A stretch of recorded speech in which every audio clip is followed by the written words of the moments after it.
Question. What are your thoughts on depression and anxiety? Are they interrelated? Depression and anxiety.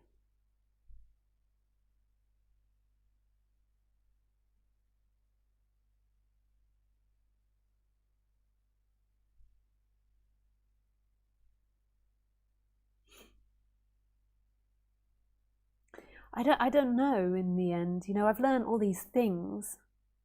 You know, I could shoot out a wisdom word of spirituality or psychology, but I ultimately don't know what they are. I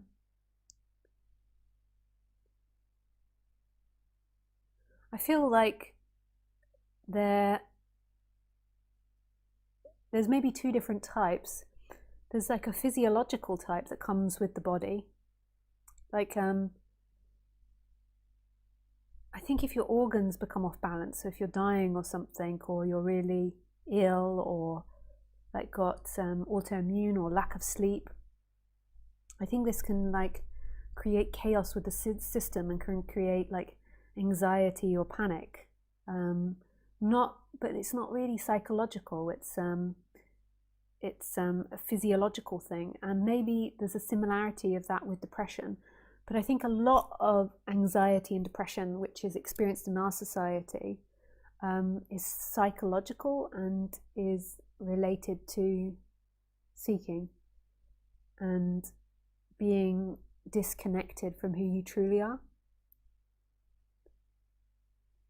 and the belief in being something separate.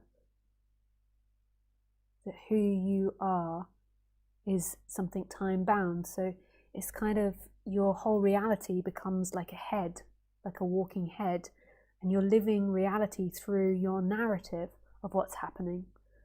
And it tends to be that our narrative is often depicting something sad or problems, because the narrative was designed to fix problems. So it's like you go into a room and you look and you go, okay, what's the problem here? Let me fix it. And then when you're living through this reality and you're kind of cut off from your body, mind, and your feelings, and from anything deeper, so you're just kind of like a head, like you're not in contact with your heart, your feelings, that expansiveness of who you are. You're living through this narrative, and your narrative tends to be looking and focusing on problems, and through time that's creating neural pathways that go in that way and repeat that, and then before soon your reality becomes like a depressive, cold, cut off, detached reality. There can also be effects of trauma and detachment and disassociation that happen through trauma. But I feel like this is the general pattern, is that we go up into the head and we're living in a narrative of who we are, rather than living as we are right now, which is everything and nothing. So it's like all sensations, the room, the feelings, the emotions, and none of that. And it's this like conscious perceiver. So it's kind of, a lot of depression and anxiety comes from this, I am a head and two hands, I have no other body except it. That kind of reality.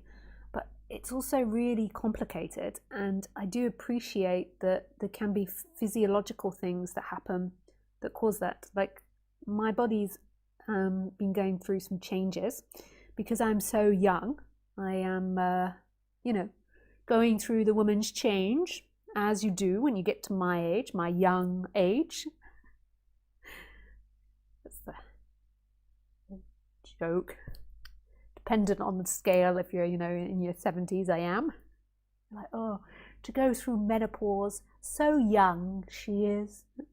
And then for others, they're like, oh my God, she's a right old granny.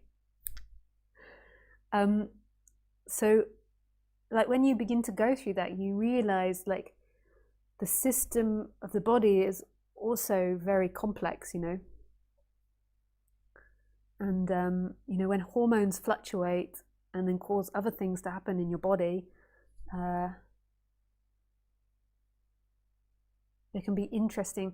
Like recently, there was an effect of it and it's something to do with the menopause and some other things that are happening in the system. There's effects of it where my body kept tensing. I don't know if other women have experienced this that went through. It was like I could feel my body keep tensing, and I could tell that if I believed and if it was somebody that was believing in their thoughts and their feelings and their emotions, they could easily go into some form of anxiety or fear. And I suspect my system was having a big flush of some form of hormone, and then, you know, the kidneys and the bladder and everything were getting all like, what's she doing? I don't know what's happening, but something was getting enraged, and it wasn't like I was mentally anxious at all. It was just like this compulsion. It almost felt like at points that my whole body wanted to like have a shake. Yeah. And then I remember listening to this lady called Davina McCall, who said, you know, when her change happened, like she just kept having these really extreme emotions. And I can imagine if you have no consciousness of your emotions and yourself, when that sort of tension happens in the body, then it kind of like gets projected onto the children that are being annoying, or the husband that hasn't given you that, you know, it's, yeah. So there's these two different aspects, I think, of depression. And I think depression and anxiety can come from a body that is dying in problems, in some form of poisoning as well. And then, or long COVID or something. Or effects from vaccines. I don't know the effects of vaccines,